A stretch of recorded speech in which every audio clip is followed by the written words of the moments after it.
ఆర్తితో అడిగితే ఏదైనా ఇస్తారు బాబా.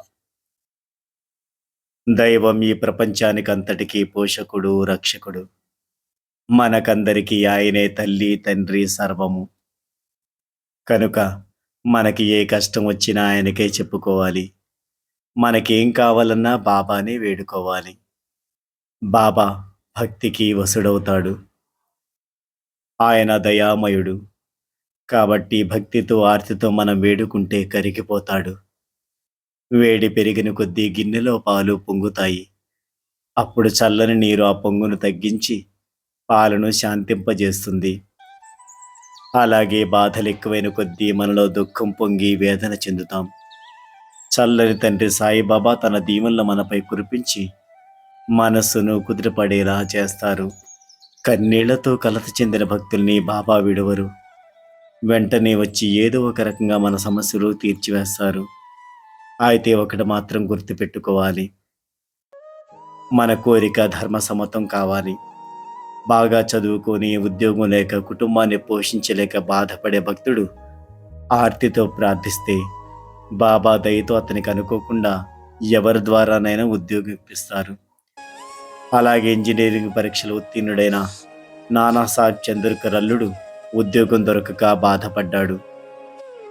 ఆశ్చర్యకరంగా బాబా సంకల్పంతో పూణేలో కొత్తగా ఒక సంస్థ ఏర్పాటై అతనికి ఉద్యోగం దొరికింది.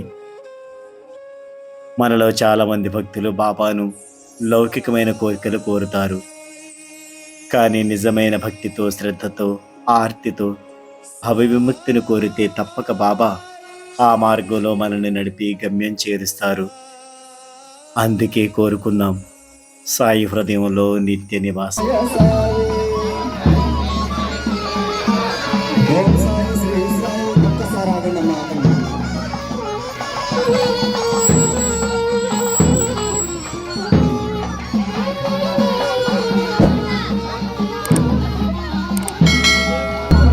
నింగిలో సాగిలల్లె మెదులుతున్నది,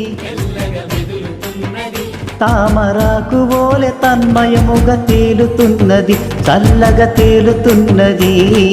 ప్రతి ముంగిట తుమ్మెదల చేరుతున్నది, వాకిట వాలుతున్నది.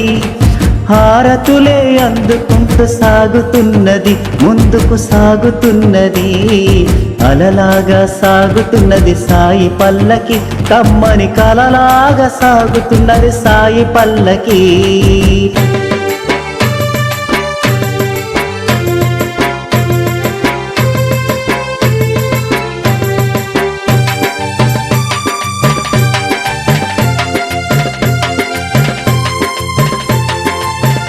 బాబా మేఘంలా నింపాదిగా జరుగుతున్నది,